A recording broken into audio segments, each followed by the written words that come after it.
Thank you all for including me. It's an honor and a privilege not only to represent the Sikh community in Trenton, but also to represent and be part of your community.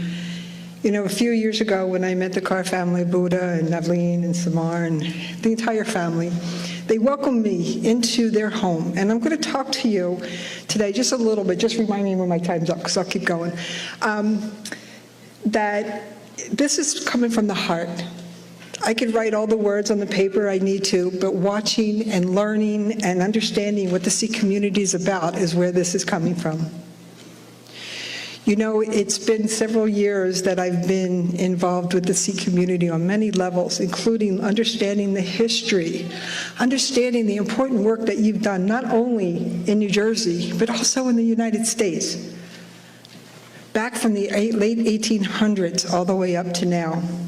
And your presence and your leadership and everything that you embodied is still so very much important to us, not only as a legislator, and not only as a mayor, and not only as a congressman, congresswoman, Senate. And you know what, Mayor? There is somebody who cares. I care.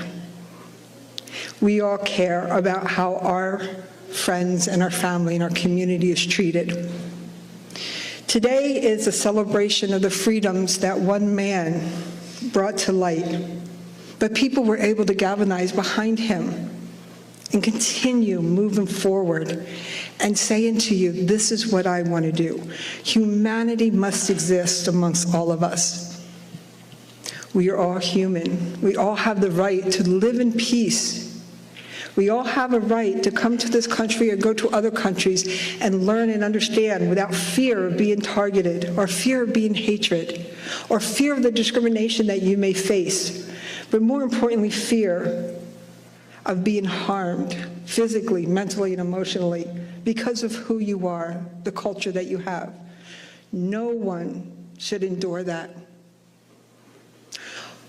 A little bit on the education part, a lot of the bills that I did, including the one that will bring the diversity inclusion into our schools, is because the history is there. There's so many people, especially in DC, who want to wipe away the past, thinking that that's going to resolve all the issues that has happened. But it doesn't work that way. What works is understanding, learning, accepting, and talking and communicating.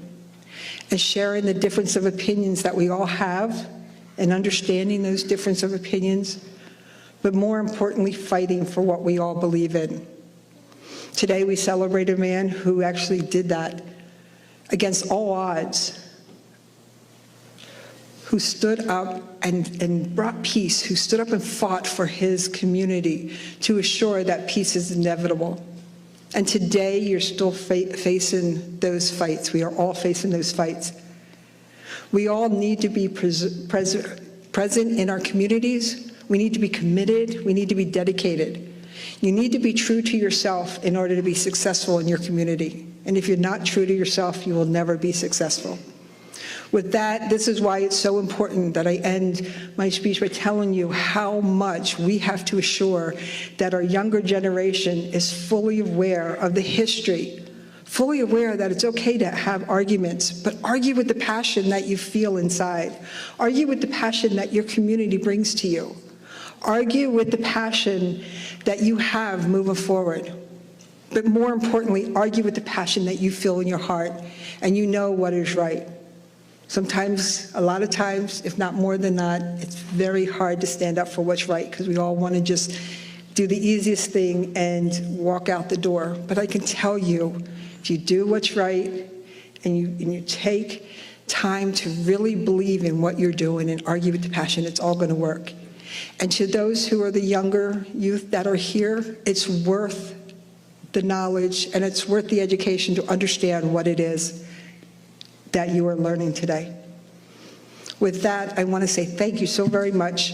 It's such an honor and a great pride that I accept when I come into my community that I am with you. I am part. And my adopted sisters, where did Navleen go?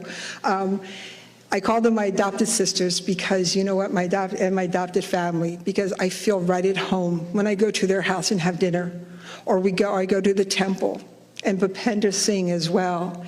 You know what, we we take pride in ourselves, but let's take pride in our community. Let's take pride in our friends, and let's continue opening the door and understanding and argue with the passion and be there for one another and truly understand. With that, I'm going to say thank you so very much, and it's been an honor and a privilege, and I look forward to continue being part of your community as we move forward. Thank you.